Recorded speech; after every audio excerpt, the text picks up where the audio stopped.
Yes, Nisha. We are good? We're good. So should I start Let's the start? Okay. Okay. right? So good afternoon, everyone, and welcome to the fifth episode of Teaching the Next Gen webinar series. And it's already been a month, and it feels so nice to connect with everyone every Saturday. Uh, Today, we have with us Dr. Gareth Price.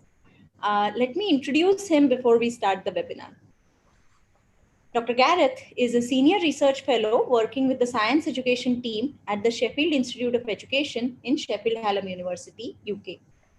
He conducts research and develops teaching and learning materials with a particular focus on inquiry and on the place of creativity in science. He has published papers on the nature of inquiry and presented on this topic at conferences both in UK and internationally.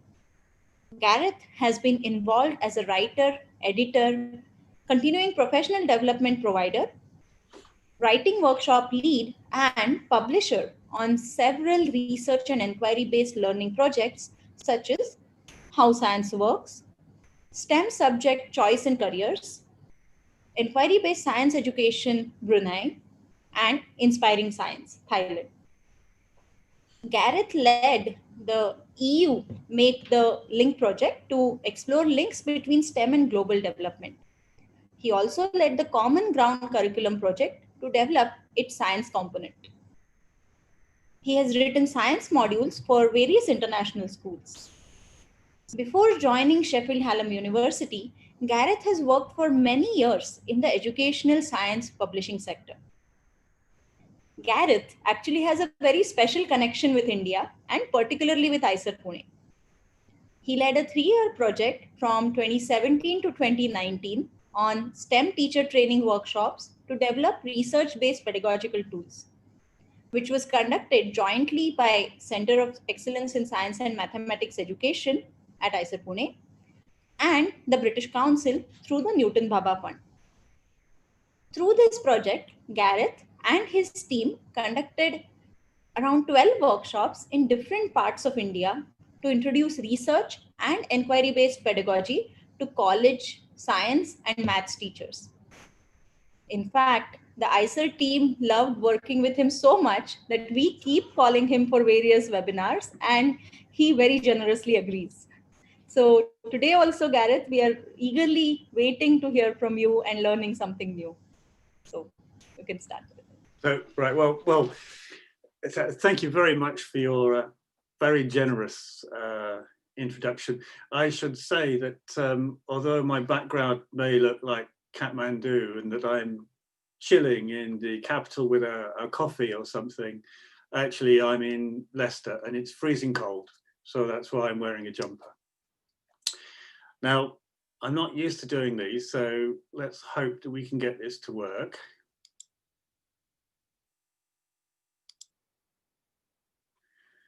So I think you should now all be able to see, you say inquiry and I say what? I'm going to assume you can. And yes. Start. Excellent. Good. Inquiry really is at the heart of a lot of scientific research and research into education in science. It's a very, very hot topic. And many people say they're in favor of inquiry or not in favor of inquiry, but very few people actually sit down to think about what that actually is and whether inquiry goes beyond science, beyond education. We're not even sure how to spell it. There are 2 different spellings of inquiry used around the world. So it's an area that everyone kind of approves of, but no one is quite sure what it is. So I'm going to look today at trying to understand a bit of what we mean when we say inquiry. That's where I normally work. Strangely, the sky is blue and sunny. That doesn't happen often in Sheffield. Normally it's grey and rainy, so enjoy that. I'm going to start first of all by looking at why bother with inquiry. And basically, when you see something that's really good, you want it.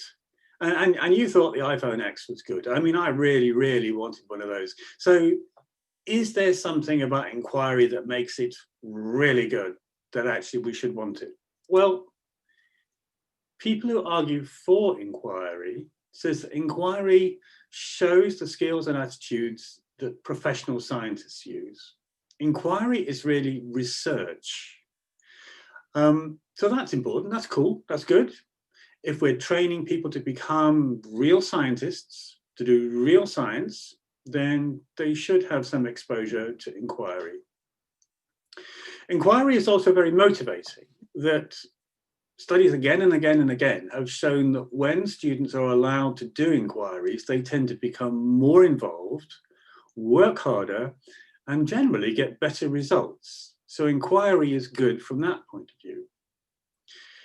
Inquiry also helps learners to learn how to learn. There's a lot of talk in inquiry about, well, how do you know that? Why are you certain?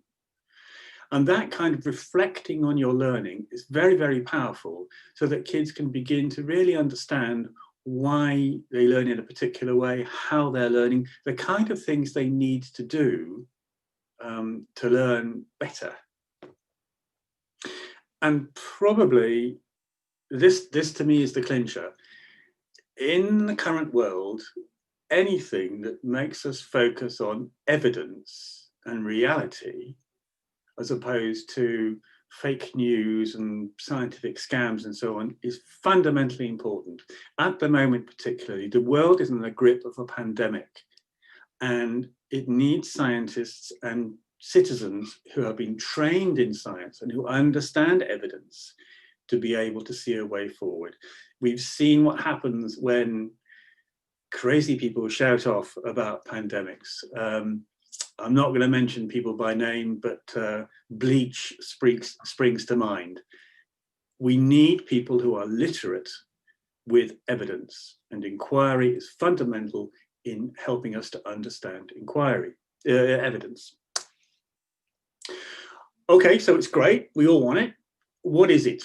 The picture is Sherlock Holmes, by the way, for those of you who aren't following Sherlock Holmes on British TV. But Sherlock Holmes is a great inquirer. An inquiry is basically a way of finding out stuff we don't already know. There's lots of talk about open and guided and structured and this and that and the other. But basically, inquiry is a way of finding out stuff we don't already know. If we know it, we remember it.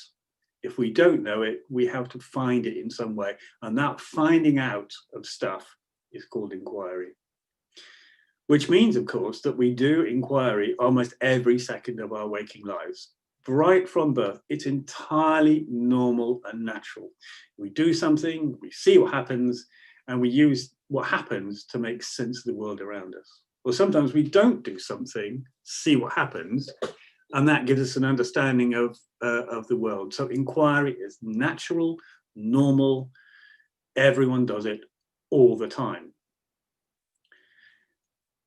Of course, not everyone does science all the time. Not everyone does research all the time. So to move from common sense everyday inquiry into research, we have to kind of formalize the inquiry somewhat. And formalized inquiry is part of what researchers do. They follow particular rules. Why? To ensure that the evidence they gather is relevant to the issue and reliable enough to make formal decisions. They're not kind of wandering around the world and wondering what might be, making a few random observations. It's all done through a formal, structured way of working. And that converts our everyday wandering and wondering into what you might call science research, which is a bit more observing and organizing. But there's a bit of a gap between what everyone does and what a subset of us do as researchers. So I've talked about science. So the idea is that inquiry and science, same thing. Well, in a way. Formalized science inquiry is sometimes called the scientific method, and you might read in journals and newspaper articles and online stuff about the scientific method. That's a bit unfair because science actually has more than one method. So sometimes we just observe, other times we use so-called hypothetic deductive method. So there are many methods in science, but the commitment to evidence gathered in a reasonable and sensible way is very typically science. All science values evidence over belief. And even if we believe something today, if we gather more evidence, and the evidence could make us change our beliefs. So all science is focused on evidence. Our beliefs and ideas are mutable, they can change. And basically, scientists kind of got their feet under the table with inquiry very early on.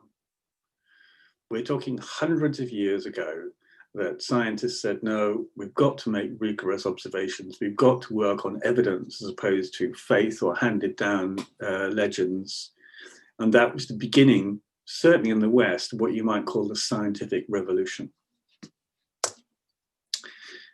Next button. So inquiry is so important in science, it's presumably important in science education. So let's kind of look at the nuts and bolts now of education around the world. Well, you won't be surprised to hear that inquiry is included in science curricula around the world. It's in the UK, it's in the USA. The USS call it the next generation science standards. Classic understatement there. It's already the next generation science standards. So the UK, the US, Singapore, which is one of the highest performing educational systems in the world, Hong Kong, similarly, Taipei, similarly, Malaysia. And in India, the new economic program talks of 21st century skills.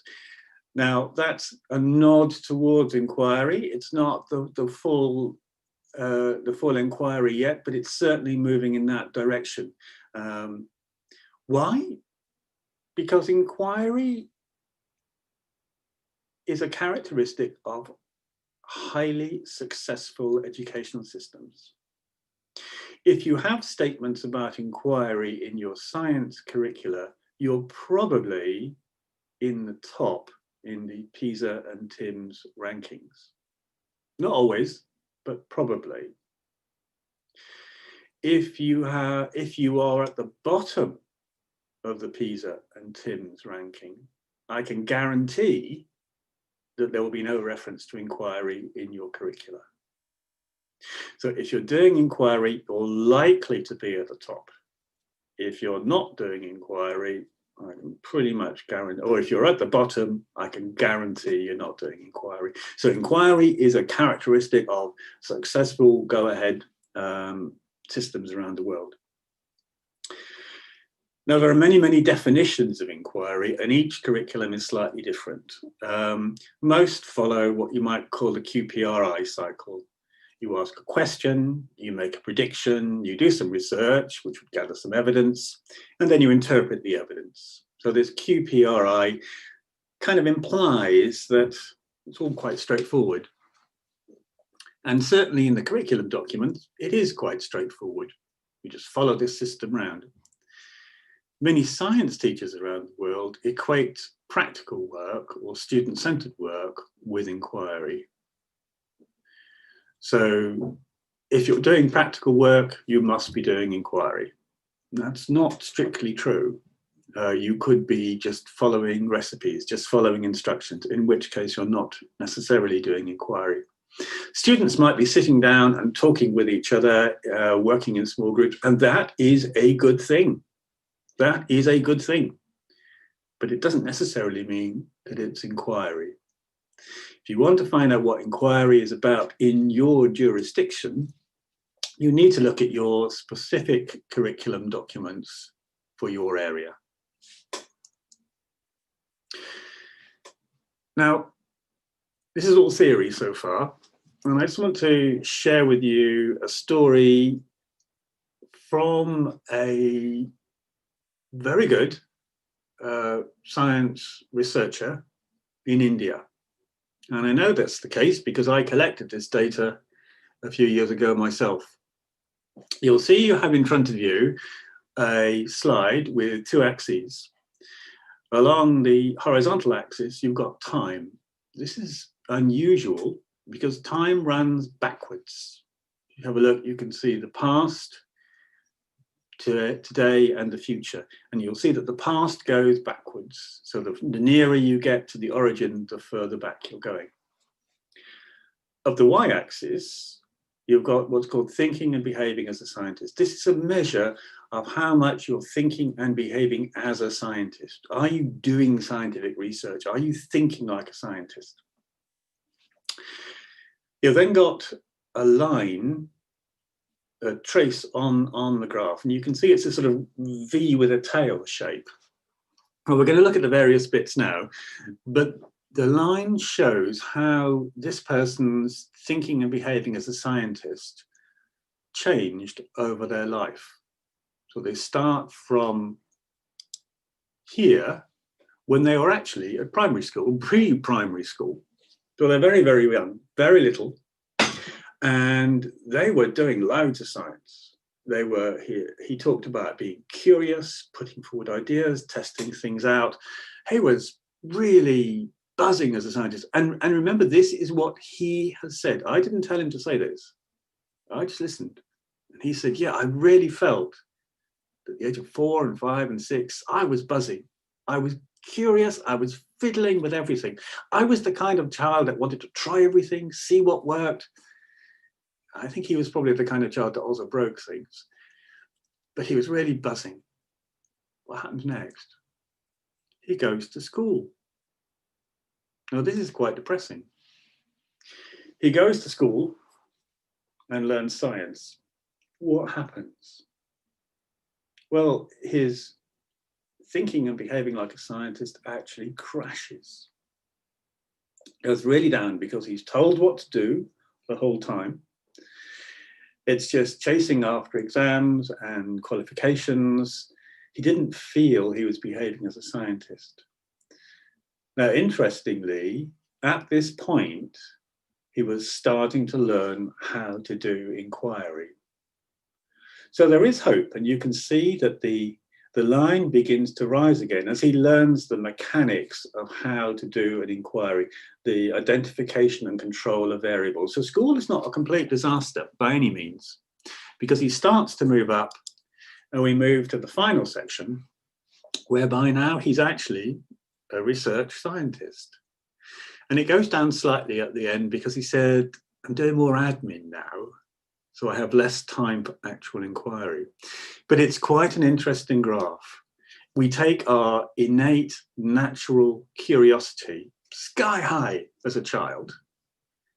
We force it into school, where it becomes about exams and pressure and learning facts and figures and content. And slowly we climb back out of that until eventually we're acting as a research scientist. You'll note even as a research scientist, he still doesn't feel he's quite as curious and energetic as he was when he was 5 and 6 years old. Now, I think that's understandable. I am considerably less energetic than I was at 5 and 6 years old. And my wife is very pleased about that, I'm sure. So school has a bit of a problem. It focuses on perhaps the wrong things from the point of view of inquiry. So I'd like to share a poll with you now for you to have a chance to reflect on your own school. I've said some pretty harsh things. I've said that inquiry is natural and normal, and what schools and education tends to do is crush it, or at least reduce it. That's pretty harsh. So this is a chance for you to reflect about your experience at school. There are no right answers. We will not know who's put what in whatever. It's not a reflection on your school or how much you liked your teacher. This is about how you felt. think about how often were you actually involved in open-ended inquiry at schools? To what extent did you make choices about your work at school? Were you just told what to do the whole time? I was told what to do the whole time. If you are a researcher, when did that start? If you're researching things, the mere fact that you're here says something about you, that you're inquiring, you're looking to develop new ideas. Now then, because all this sounds a bit negative, have a think about what lesson, topic of activity while you're at school really stands out as important. What thing you thought, wow, that was really great. I was so pleased to have been involved in that. So a few questions for you to think about, and a poll will come around for you to just do the stuff that people do with polls. And they give you a couple of minutes with that, just so that you can reflect on your own schooling. What I've just said could be complete nonsense. It could be absolute rubbish. If you've had a fabulous time at school, don't be ashamed. That's absolutely fine. But I think when you reflect about it, you'll find that much of what I've said has resonance with some of the stuff that we all experience at school. So I'm going to give you a few minutes now and try and stop sharing this screen. Gareth, you don't need to stop sharing. Yes. I don't need to stop sharing. Okay, so you're going to organize this. Yes. This is happening now, I hope. Yes. Okay, that's good. Yes. I'm going to give you about 2 or 3 minutes.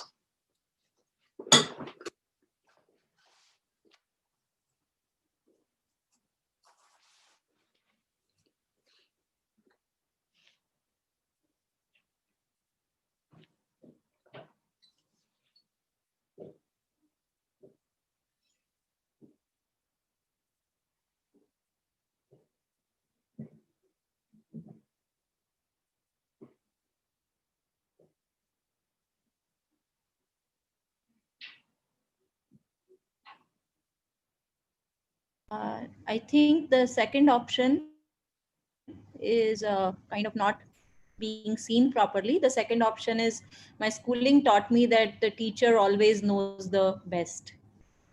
Uh-huh. Yeah. Or the teacher is always right. You can say that. Yes. Especially when it's me.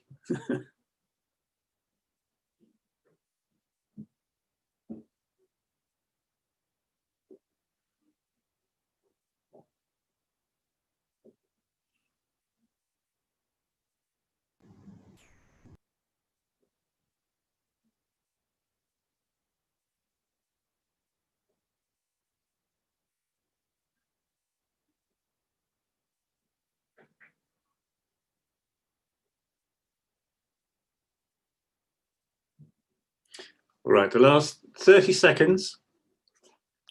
So make your picks.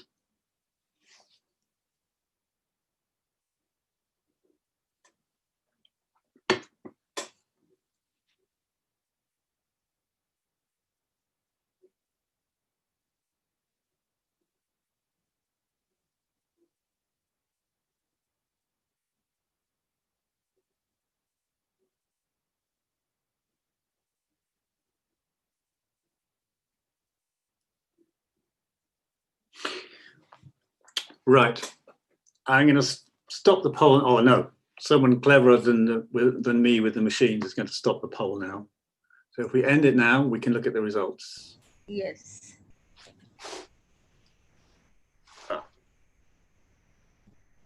Okay, that's great. So how do can we share these results with everyone? Can yes, everyone see them? Is now seeing the results. Everyone's seeing them. Right. I think these results are very encouraging. I think particularly the one at the bottom, my teachers encouraged me and really helped me to see what was possible in the world. And I think that's really important. But what's rather frightening is the one at the top, where under a quarter of people thought that my schooling helped me to think for myself.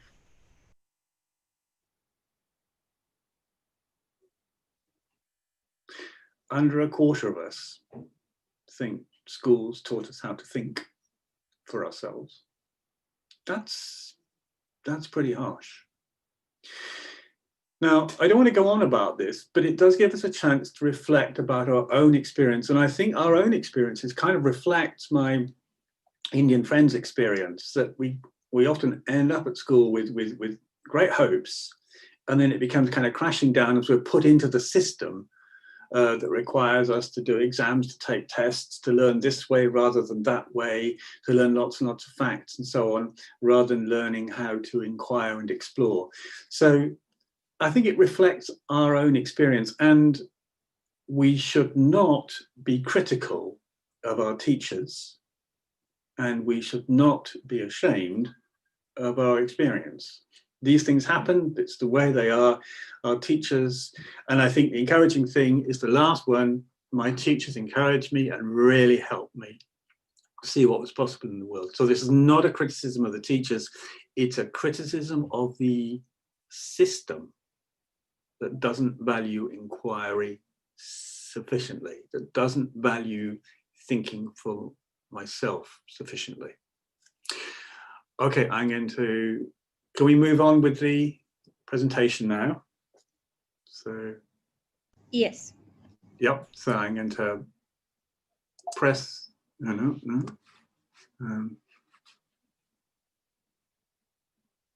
How do I get rid of the poll? You can just close it with the cross on the top right-hand corner. You can just close the pop-up box. Right, hang on. There, has that done it? Yeah.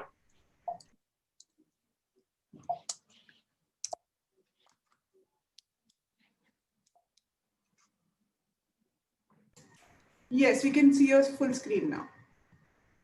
Ah, I can't.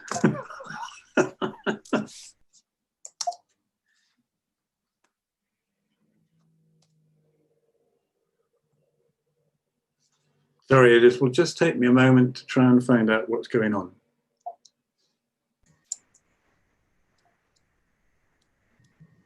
Ah, right. Okay, we're back. Everything good? Yes, all good. All good, right.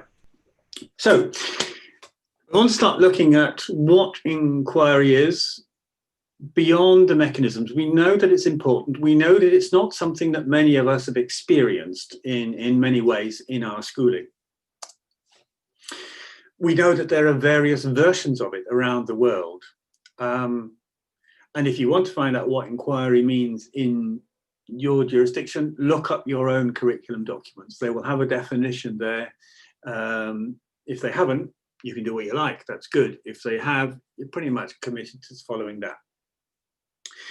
So the mechanism, the exact control of variables, what skills are in, what skills are out, and so on, is interesting, particularly for sort of geeky researchers like me. And it's very useful for teaching, but it doesn't really describe what inquiry is. It also tends to emphasize variables and procedures at the hard end. So we talk about the control of variable strategy, the dependent, the independent variable, controls, accuracy, reliability, and so on. All that hard experimental stuff at the hard end. At the soft end, we talk about, oh, well, just ask some questions, a good question. It's all fine, but it doesn't really tell you what inquiry is. And if that's inquiry in science, what is it in literature or drama or art? Remember, if inquiry is natural, you would expect to see it in literature, in art. So I'm going to suggest now a new model for inquiry where there are 3 dimensions of inquiry. So that we look at the lump that is inquiry, and we can see in there 3 different things. The first thing is you've got to have a body of knowledge. Now, the body of knowledge is what the people who work in that field know, and we have generally accepted. So at the bottom end, we got the body of facts, the melting point of sodium, the structure of the heart, that kind of stuff. More powerful things are the great theories and ideas, the idea of evolution, wave-particle duality. These are constructions that organize all the facts and observations. And the bigger our theories, the better our theories, the more useful they are. So that's one dimension, all the stuff we need to know. But that's not science. Science also includes another dimension, and that's skills for handling evidence. So we need a set of tools to handle evidence. Well, what do these skills look like? And your curriculum masters and mistresses will have defined the tools and the skills for your jurisdiction. They will be slightly different in Singapore compared with NGSS in the United States and with the national curriculum in the UK or in Taipei, etc., etc. But basically, they all have three kind of subsets. At the bottom end are the mechanical skills. In science, we want people to be able to use a Bunsen burner safely. Biologists want people to be able to make a microscope slide without drawing blood, etc., etc. So those are the kind of mechanical laboratory skills.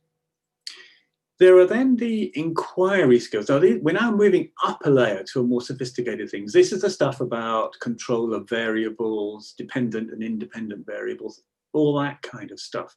These things apply everywhere in science. So a mechanical skill applies to that particular piece of kit. Because you can handle a Bunsen burner without burning yourself, that doesn't mean that you can make a microscope slide. If you can use a microscope slide, it doesn't mean you can safely take ammeter readings. All those skills are separate. Inquiry skills tend to sit above that and are concerned with controls of variables. As well as inquiry skills, we've got the enabling skills. Now, these are turning up very much in terms of the 21st century. They are about teamwork, about making connections, about networking, and so on and so forth. And those are becoming increasingly important because scientists don't work in isolation. They're working across laboratories, across departments, across countries at different times in different ways. Those kind of enabling skills, communication, networking, keeping the work organized. Now, for those of us who are researchers, applying to places to get budgets to do research, those skills are important. So that's a bunch of skills. Second dimension. Now the third dimension, and that handsome fellow there is actually my firstborn son, Ewan. He's the one asleep. I'm the one much younger with longer hair and no glasses, because that was about 2 or 3 days before, after he was born. So he's looking very relaxed.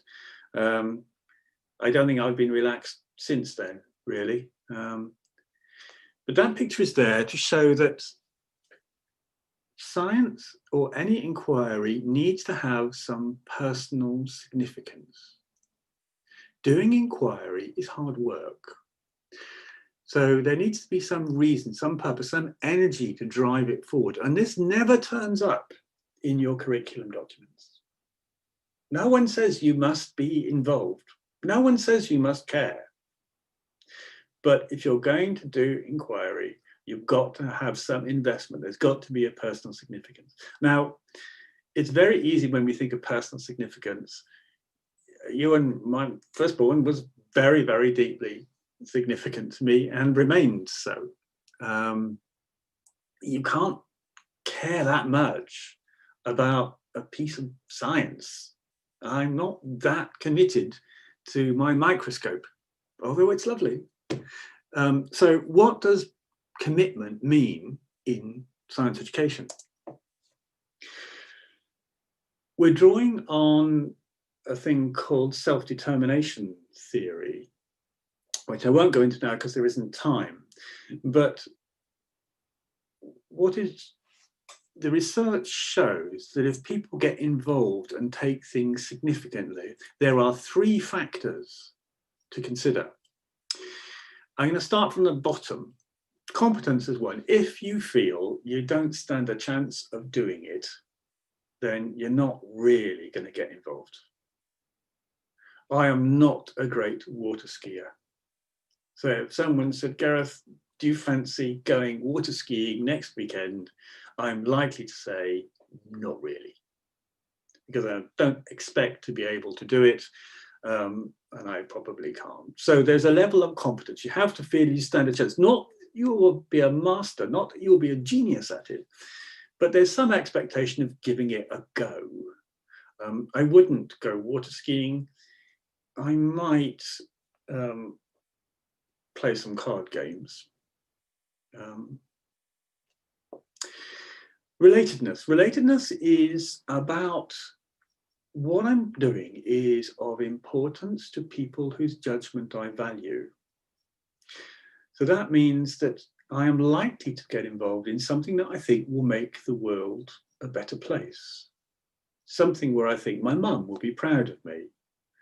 I'm very unlikely to get involved in something that is basically producing weapons or increasing the likelihood of pollution, or actually has nothing at all to do with anyone I know or my sense of myself in the world. Relatedness is to do with making a connection with my real world. We often talk about the real world as if it's out there. Relatedness is to what extent what I'm being asked to do relates to my world, to the people that I know, the things that I care about.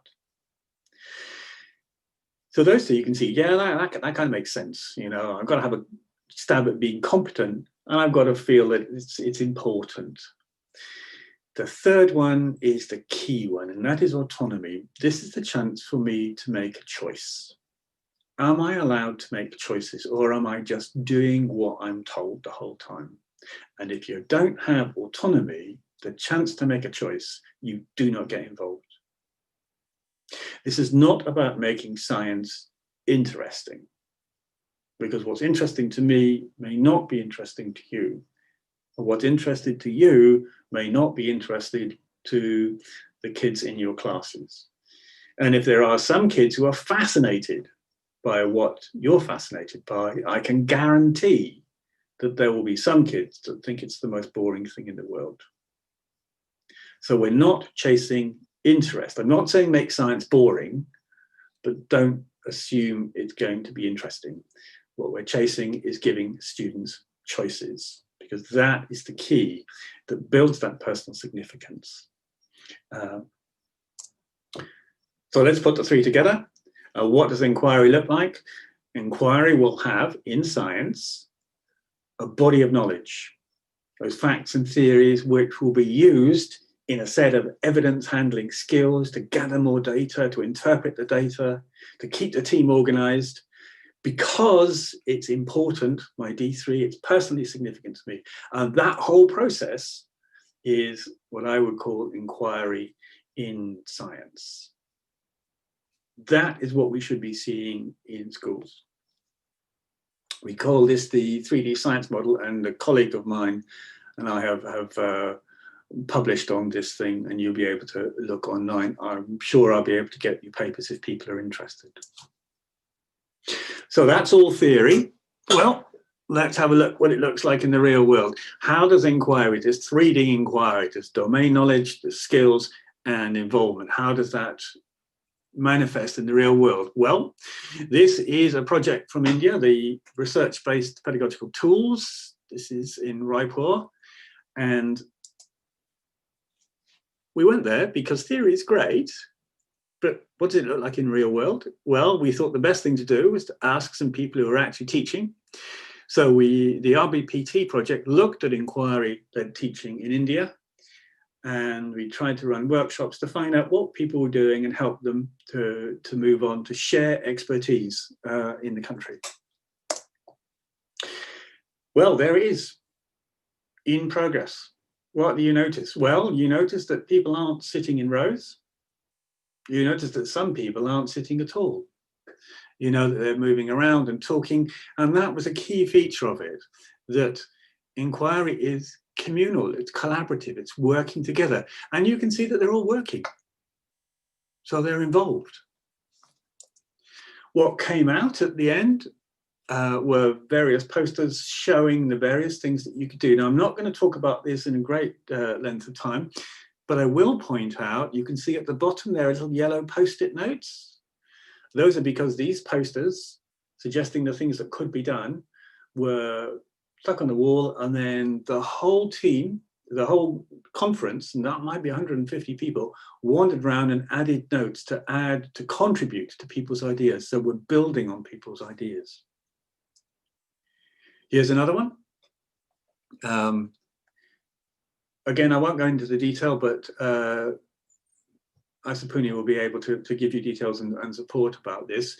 But again, it was an important thing. This looked at how water could be cleaned by fruit peelings and vegetable waste. So that's really important. It's about cleaning water. So personally significant, local to the area, communal, all good stuff. So what did we find? We find that you shouldn't just sit there. Students shouldn't be just sitting in rows listening to you, although I'm sure you're very good at that. People should be up, should be talking, should be sharing ideas. People should be making their own choices. We didn't tell people what project to do. They made their own choice. And teams work. Sometimes only a friend can tell you. You know, when you go off on one, you're getting it all wrong. It's a friend that can say, Gareth, I think you should shut up now and listen to someone else. And that's a key feature of teams, that you can support and help each other. Yeah, control the variables, all that technical stuff to do with inquiry, yes, do that. But don't let them become the end, the purpose of the activity. The purpose of the activity is to do inquiry, to let ideas run wild, not just to control the variables. And make sure that there is an output that has real value. So it can be applied in some way, students can see it. Whether it's a poster, whether it's a presentation, whether it's a complete research project, whether it's published online, whatever, make it something that has real value, that people can say, I did that, I was involved with that, that was a real important thing. And most importantly, don't do it my way, do it your way. So those are the insights from a real world example. I'm going to leave this because we're running out of time. And you might be thinking, oh, Gareth, enough with the science already. Yeah, I can see it's science. And remember we said early on that science got in quite quickly. Because of the scientific method, inquiry came quite easily to us. We could see we have systems and ways to organize things that are very inquiry friendly. But what happens in maths or literature or geography or social studies or whatever else? Is inquiry everywhere? Well, that's our model for science. Does this work for maths? Well, yes, I think it does. So instead of scientific domain knowledge, you have mathematical. Those are the theories and ideas of mathematics. Instead I found this on the web. Sorry, Siri is talking to me. If you're looking at the dimension 2, the evidence handling skills, well, you've still got the enabling skills. You may well be working in groups, and you've still got inquiry skills in that if you have a mathematical problem to solve, you have to find ways of doing that. It won't necessarily be the same as in science, but there will be skills there. So you've got the domain knowledge dimension, you've got evidence handling skills, and notice there is no change to the personal significance. This is the thing to build inquiry around. This is the thing, this third dimension. It's significant, it's important to me. Therefore, I will use mathematical knowledge and mathematical skills to solve a problem that is important to me. So I think it works for maths, and actually part of the RBPT project involved mathematics. So we're still at the kind of hard, sciencey, mathy, technical end. Does this work for literature? Tougher. Well, I think it does, because if you look at the literature domain knowledge, you've got what we call the canon, all the work that has been done over the many, many years in every culture, in every language. That's a huge body of knowledge and experience. And we can analyze that in terms of genres. Are they detective stories? Are they coming of age stories? Are they fantasies? Are they thrillers? Are they whatever? There are different genres of writing. If I look at the evidence handling, well, they're not going to be going out and doing experiments. But actually, even here, and people who write fiction will say, well, I didn't know what to do with this character.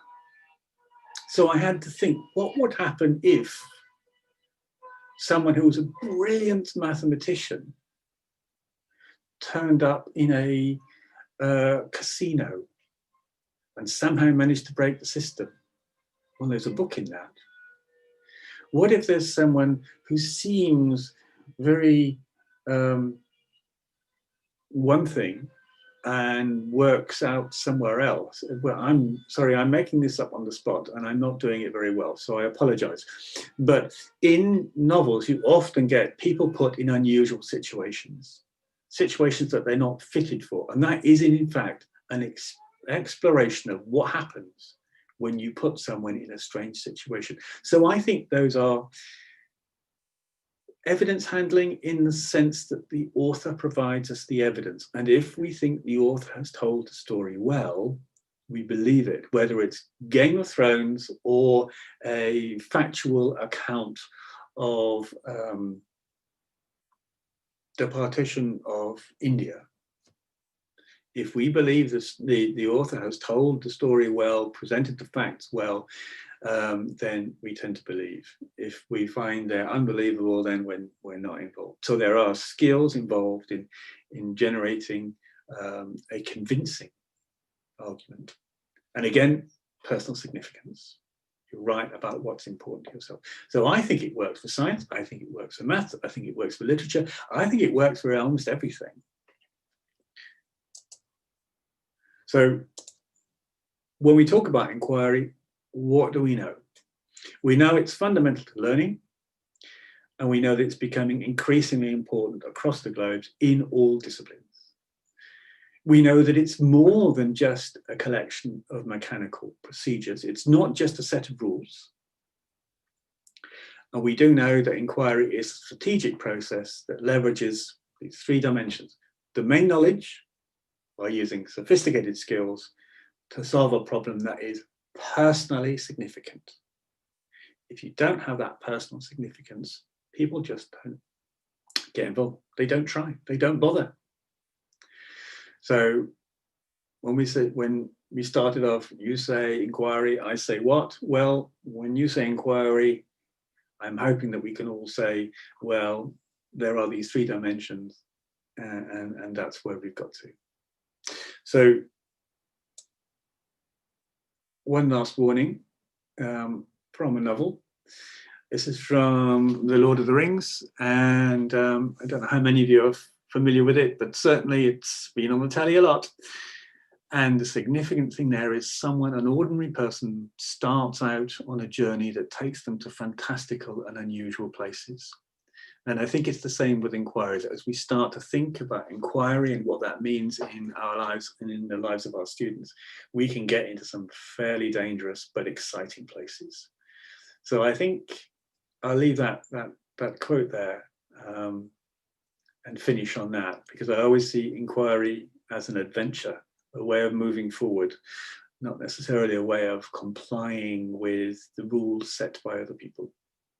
So I'm going to try and stop sharing now.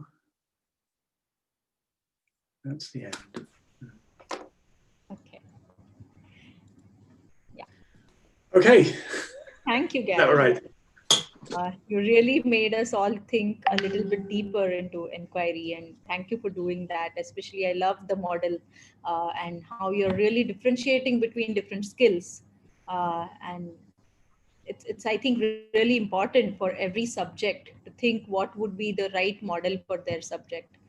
Yes, yes.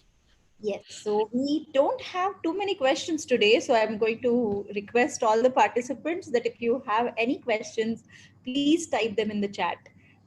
I'm going to begin with one question. Mhm. The question from Mausami Chatterjee, ma'am. And the question is, could you please explain inquiry skills with an example?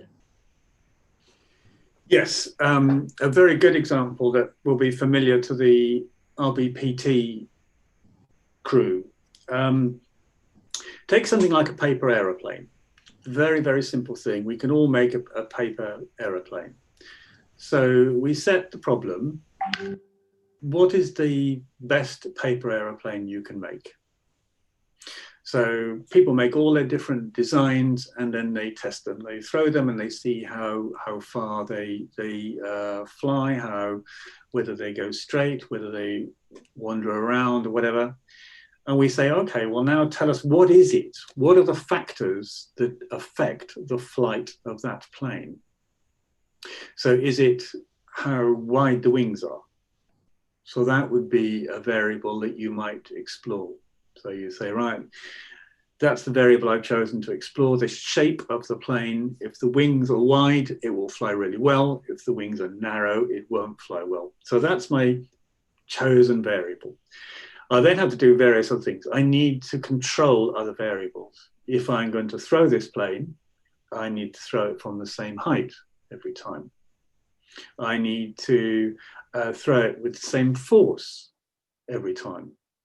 So those are the variables I'm controlling and managing.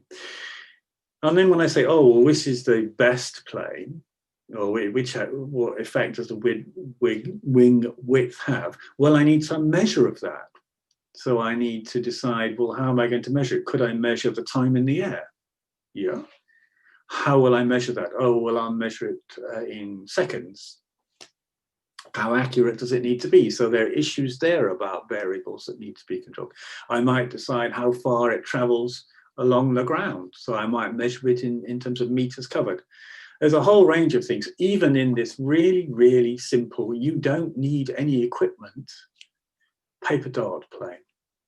You have to identify the variables that you think will have an effect, control the others, do the experiment, collect the data, and the data must be accurate and reliable, and then interpret it. And at the end, you should be able to say, yeah, wide wings, narrow wings, it has no effect at all. Or wide wings, yeah, massive effect, much better than narrow wings. So I hope that gives you a really quick insight into it. Yes, in fact, it also brought back all the memories where all the teachers were trying to do this inquiry here in the workshops with us. It's a really good inquiry because it's very easy. You don't need any kit at all. You need a piece of paper. Right. A piece of paper. So, okay. Okay. Apurva, do you have the next question? Yes, I do. We have the next question from Dr. Michelle Morris. And the question is, I have to think some things through. What are your suggestions for doing inquiry in a COVID classroom without any experiments, since they are right now banned, and with students where students are in a fixed position as movement and working in labs is not allowed? Do you have any ideas for how one can still do inquiry in this situation? That is very difficult, and I need to say straight away, do not take advice on COVID from me. Take it from a medically qualified expert. However, I would look at doing work outside. So there are experimental stuff that you can do outside that might be interesting from an inquiry point of view. The thing that springs to mind immediately is rubber bands and catapults. So you might say, right, well, I've got a rubber band and a marble or a dart or something. I'm going to pull it back. One person does the pulling back, and you've got the amount of pull, the thickness of the rubber band, the weight of the marble or the object that's going to move, the angle at which you launch it. There's then another person, and they don't need to get near each other. can be timing the flight, or can be measuring the distance.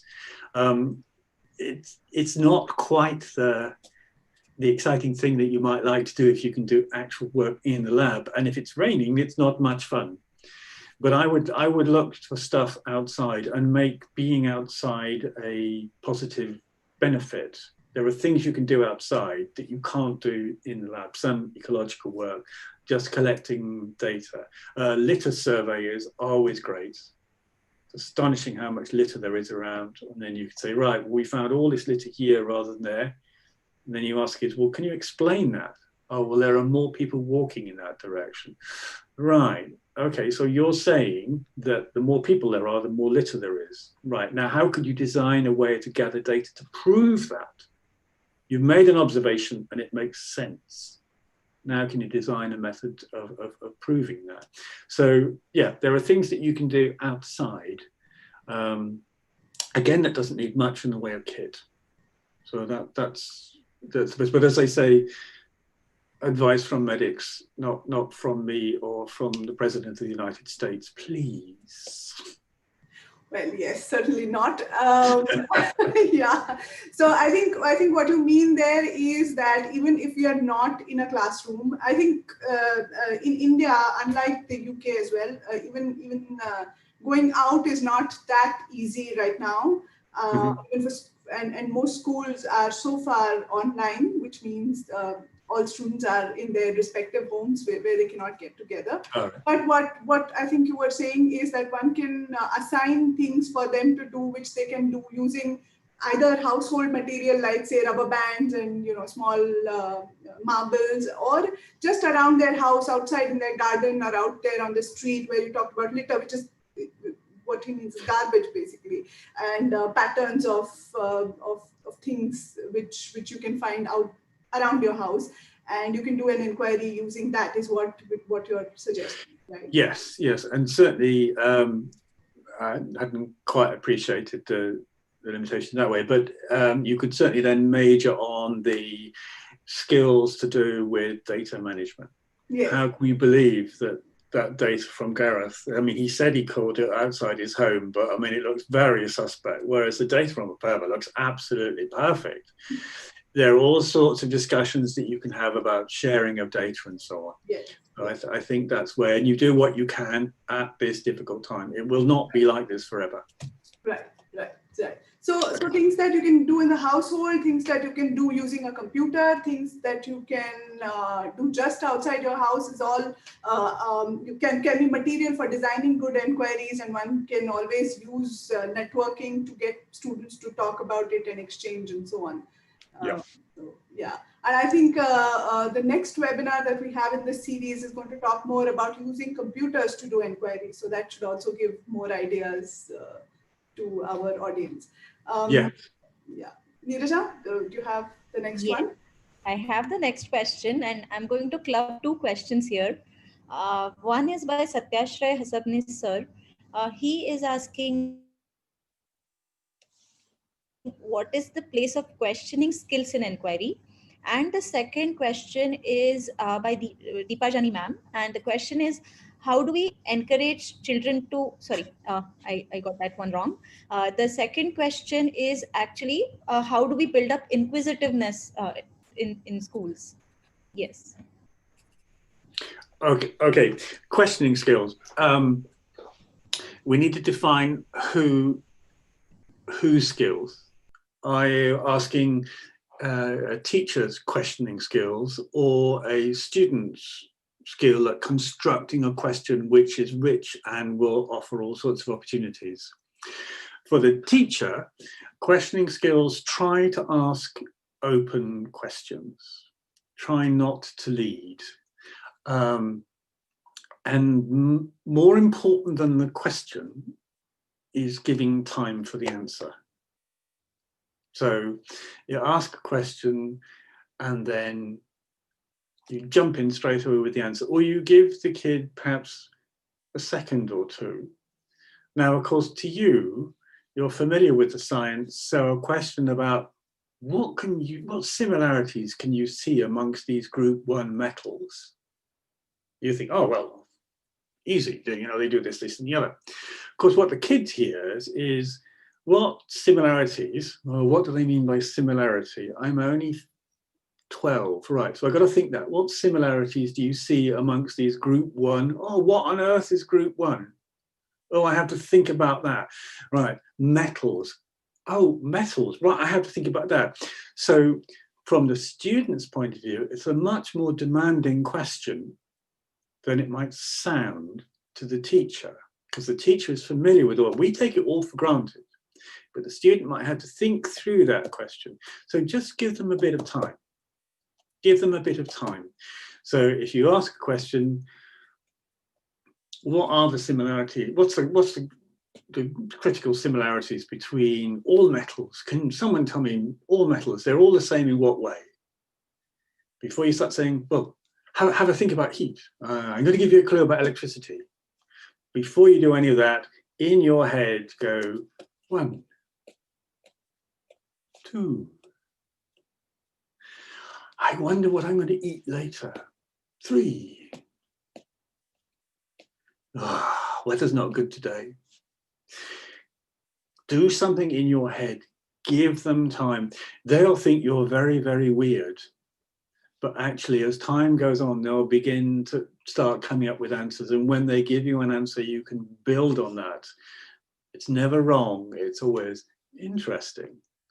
Would that mean, and so on and so forth. So teacher skills, yeah, ask open questions. There's lots of stuff online about this. But the critical thing is, don't answer your own questions. With regard to student questions and inquisitiveness, it's easy, we just get out of the way. Kids are inquisitive, they are curious. If we find our students are not inquisitive and curious, we need to start asking, well, what can we do? What have we done? Get out of the way. Now, I don't mean that in a disrespectful way. Please don't imagine I do. But quite often what we need to do is to give them a choice and say, what would you like to do? And then wait, and we'll find that slowly inquisitiveness, that curiosity which schools often tend to quash, will begin to bubble up to the top. Ask students their opinions. Ask students what they would like to do. Ask your boss what they would like you to do. It's very frightening. The boss suddenly gets a very compliant and cooperative employee asking what they'd like, what the boss would like them to do. Boss gets very nervous sometimes. Oh, certainly they have been with me. They look like I'm being terribly cooperative. So yeah, inquisitiveness, it's there. Just let it flower. Don't weight it down with loads and loads of things to learn, lots of rules to follow. Just ask, and it will come, but not always quickly. That's absolutely right. I think all kids have so many questions. I think it is us as teachers who very often ask them not to ask questions. Well, yes, and I think teachers are often very pressured. They've got these facts, these figures, this curriculum, that exam to play for. I've got another lesson in 5 minutes, and I've got to get all the kids. You know, so teachers have a really rough time. A really rough time. They are the heroes. They are the giants. Yeah. You know, not people like me. I sit there. You know, it's easy for me. There is actually one more question, which talks about the time that they have in class, and what if I don't have enough time to conduct an inquiry activity properly in class? But I do want to, you know, like I have to cover this much syllabus, and then you know, the inquiry takes so much time. Yep. How do I really make sure that I do both? I think that is the central issue with inquiry. I would suggest that you start small and offer small choices. So remember, the first thing is that personal significance. So when students are writing up an experiment or doing some homework or tackling a particular problem, give them a choice. You can do this in any way you want.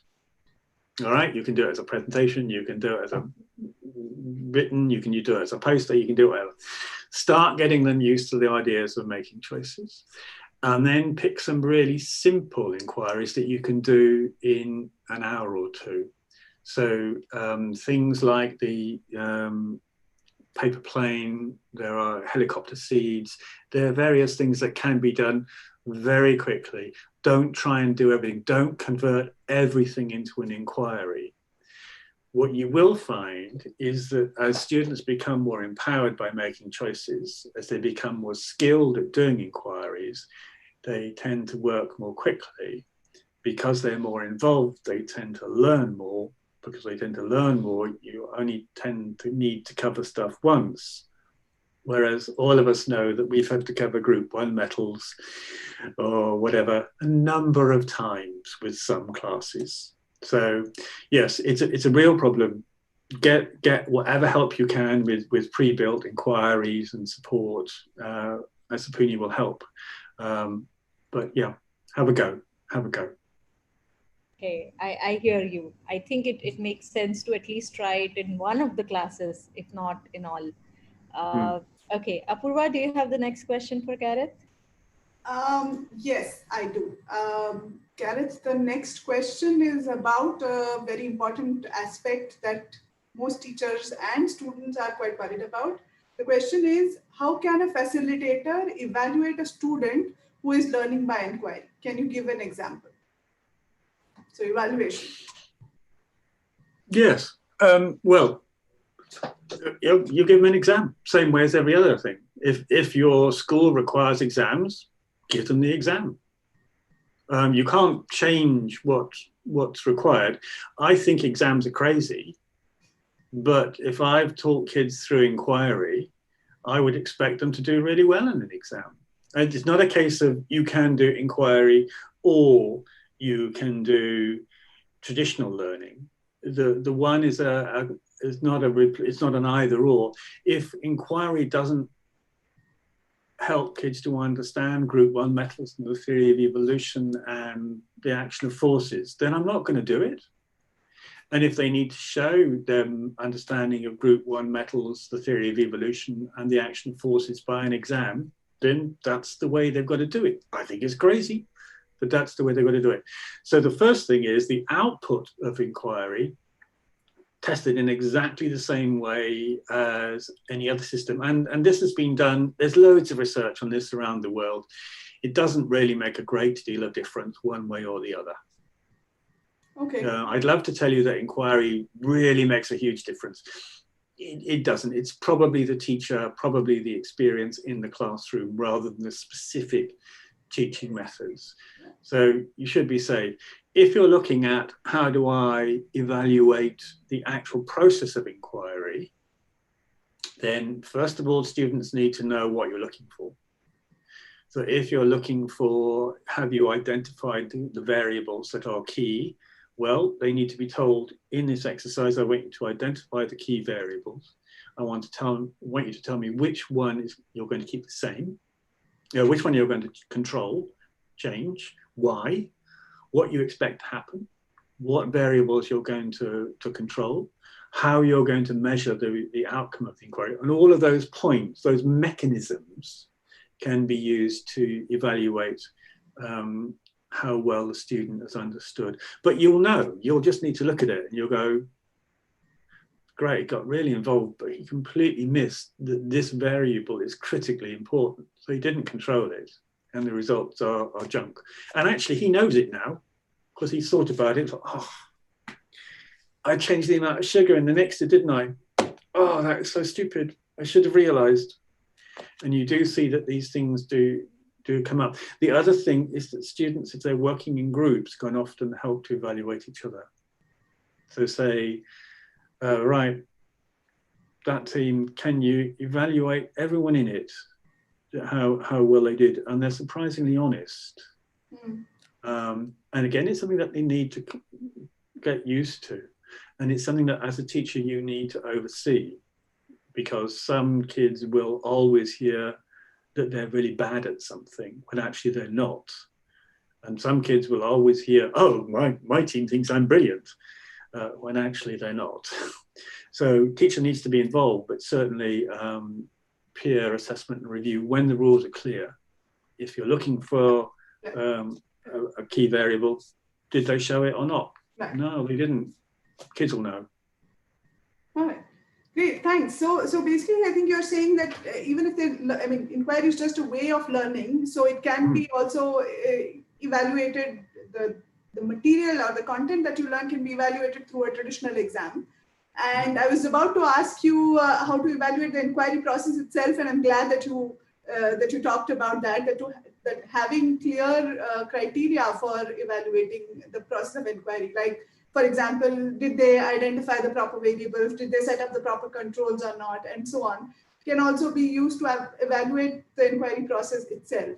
And of course, peer assessment, like you said, with clear grading criteria. And one more thing perhaps to mention is that if you're going to evaluate something, then you must use that data. If you're not going to use the data, then don't waste time gathering it. You know, if you're going to evaluate someone because you always evaluate things because everyone always gets a test and nothing happens to the results, then stop doing it. There are more important things to do. If you do any evaluation and you don't use the data, stop doing it. So what do you mean by use the data? So in terms of feedback, or it may well be that you have to achieve a certain mark to get to the next stage or go into college, those are all perfectly valid uses of evaluative data. If you're just filling your mark book because you quite like having a mark book that's full of data, well, that's great, but buy one of those adult colouring books instead and do some colouring in. It's much calmer and you'll save so much time on marking if all you care about is filling your mark book. Yeah. Not many teachers do that, by the way. But you know, if you're going to evaluate something, then why are you evaluating it? What are you going to use the data for? Great. Thank you. That makes sense. If you're evaluating and spending all of that time designing the evaluation and actually doing it, make it count, make it useful. Yeah. Okay. Thank you, Gareth. Neeraja? Yes. Gareth, actually, I have two questions for you, and both of them You are... always have two questions. You're very sneaky. Yes. Okay. The first one is actually a personal experience sharing. So Swati Brahma ma'am is asking, what is the significance of Dr. Gareth's background picture? And what's your Zoom background today? Right. I went to Nepal the year before last. I kind of, as I get older, I forget which year is which. I forget which day is which. It was either last year or the year before, and I went to Nepal and Kathmandu, and I really enjoyed my time there. I was only there for a few days. I would love to go back. And this was taken in a cafe looking out over the main square. So I like to see myself there, even though I'm not there now. Enjoying a coffee in Kathmandu. It was 2018, I believe, and I think he's just reliving the memories. Yes. When I get down, I always look at my pictures. In fact, the question is about your experiences in India. So if you can just say a few lines about your so many trips you had in last couple of years. I feel like I'm part Indian because the RBPT project sent us all over the country. We went, and I'm really pleased that we went to places that perhaps weren't immediately on the tourist map, and I was always made to feel so welcome. It was lovely, and I saw, I think, parts of India that I wouldn't have seen if I'd come on a tour. I saw some beautiful places, and I saw some not quite so beautiful places, but I was very pleased to have seen both, and always the friendliness and the energy in the workshop. That was always good. Always marvelous. So I really enjoyed that. And I always managed to tack a few days on, either at the end of the trip or before the trip began. So that tells you how much I wanted to be there. I always managed to find a few extra days to enjoy the place. Yeah, we No, also I enjoy really it. liked, whenever you visited India, it was always a great experience to learn from you. You're very kind, but it cuts both ways. We learned a lot too. That's the important thing. Yes, so I promise this is the last question for today. And the question is, as a teacher, how do I learn to inquire before I ask my students to? Like, as a teacher, are there any resources or any tips that you can give such that they learn inquiry? Yes, there are a number of things online, and certainly I think IISER Pune will be able to offer support. So I would suggest that the way forward is if I'm going to be making promises on other people's behalf now, but I think we may well be able to offer some support to help with learning about doing inquiry. So that's probably the way forward. Find some other people who are doing it and work with them is often a good way. And there are some sort of pre-built inquiries, examples of inquiries, places that you can go online to see stuff. The key thing is, if you want to learn, make sure that those 3 dimensions are there. Am I learning to do something that is likely to be personally suited, that students will have choices? Are they using skills? And all the skills, not just are they handling equipment, but are they controlling variables and working in teams and so on? And is it using domain knowledge? Not just playing around with plastic bands, elastic bands or marbles. Are they talking about velocity? Are they talking about forces? Are they using those ideas? So to make sure that whatever you do, you've got the 3 dimensions in there. But I'm sure we'll be able to do something to support and help. I don't know how we'll organise it, but I'm sure IISER will. Yes, so in fact, we will be very happy to share a few online resources with the teachers. So I will make sure to include those in my next email to everyone who has registered. Apurva, do you have the next question? Or Yeah, I thought this was going to be the last one, but let me see if we have one more. Yeah, we can say that there's one question which says most of the time we are restricted to a certain specific concept when we are teaching. And if a child wants to go beyond that, how can we help that child, as we may not be able to do that within class time? And if one person is interested in going beyond that, how do we do that? If I knew the answer to that, I'd probably sell it online and would now be retired somewhere sunny, not cold. It's a real problem. I don't honestly know. I think if you've got a student that really wants to go further or to develop ideas, that's a problem. I think a bigger problem is a student that doesn't want to do anything at all. So this is part of the reality of teaching, that you've got to cope with both those ends. I think where you offer choices to students, they start to respond more reasonably. So if you're constantly telling students what to do, the moment they come up against the edge of your instruction, they perceive a barrier. So they kick off, they cause troubles. Whereas if you're constantly saying, well, what do we want to do? Where should we go? And they come to the edge and they say, I'd really like to follow this further. And you say, well, we haven't got time. Because you've given them choices, they're more likely to say, oh yeah, fair's fair. He normally listens to what I say. He normally gives me choices. So if he's doing this, it's probably reasonable. If, however, I'm always telling people what to do and saying you do as you're told, when someone wants to go any further, what they'll say is, oh, typical. They're always telling us what to do, and then we want to go further. They won't let us. So I think it is this case of offering choices and accepting that there will be times when students want to go further, and teachers have responsibilities. You know, you have to cover this stuff. It's not easy. It's not straightforward.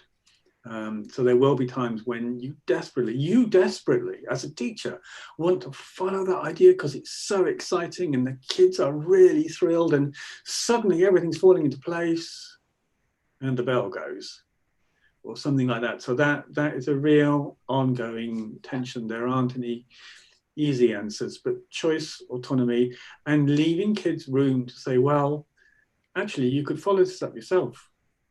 You've got access to the internet or library, or you can come in after school. I'll be around and I'll help. If students are used to making their own running, if students are used to making choices and organizing their own learning, then they're more likely to be able to say, oh, okay, I'll have a look at that. But it's not easy. It's not easy. Yeah, thank you. Like you said, there's no easy answer. One can try a bit of a balance of trying to encourage them to do it on their own, but making it clear that the teacher may not be able to provide as much support as they did in class because of other things. But yeah, it's a tough one. Yeah, and the other thing to do is if there's one in the class who wants to do something, take it a bit further, there may well be another somewhere. So by getting kids to work together and say, oh, why don't you speak to so-and-so? They might be interested, or something like that. So as you know your kids better and better, you can say, oh, well, those two, if those two go off, they will actually sort it out. If I leave him or her to go off by themselves, they'll just drown. So, you know, these are all the tricks that all teachers know, and are playing all the time, and that's what makes teachers so good and caring. They do this stuff. All right, thank you so very much, Gareth.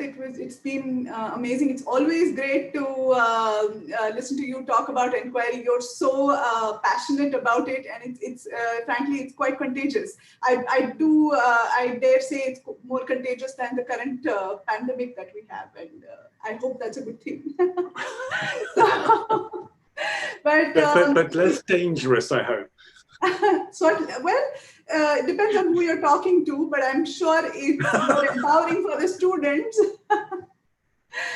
And let's hope that this contagion of inquiry spreads more and more to our schools in different parts of the world, and get students who are more capable of inquiry and questioning things that they see around them.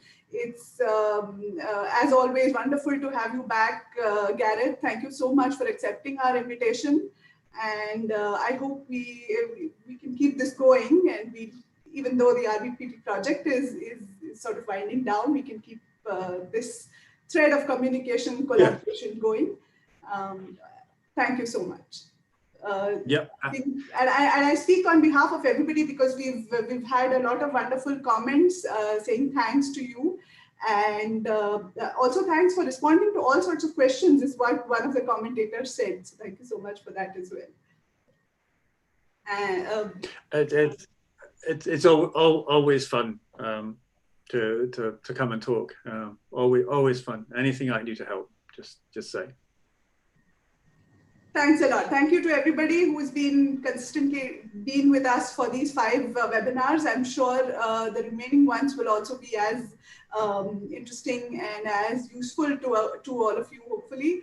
And before we close for today, Neeraj has a few announcements, I believe. Yes. Thank you, Apurva, and of course, thank you, Gareth, for such a wonderful webinar. So I just have one announcement, and which is regarding the feedback form. You might have received an email from us regarding a feedback form for the first 4 webinars. And as I've been always saying, is that the main aim why this webinar series started was to really have a conversation with the teachers, and how we can really help in any way to help them out in this pandemic times. So please share your opinions. Please do write to us, fill that feedback form. We are eager to hear from you. With that, thank you everyone, and we hope to see you next time. Let me just share the speaker and announcement for next time, the teaser for next time. Is my screen being shared? Yes. So next time we have Sugat Dabholkar, who will be talking about using computational models to teach scientific inquiry. So this is something that everyone has been asking about, is how do I use simulations to really have online inquiries. So next time's webinar, I'm pretty sure you're all looking forward to. We are looking forward to it as well. Thank you. Okay. Okay. Bye-bye. Thank you, Gareth. See you next time, everyone. Bye-bye.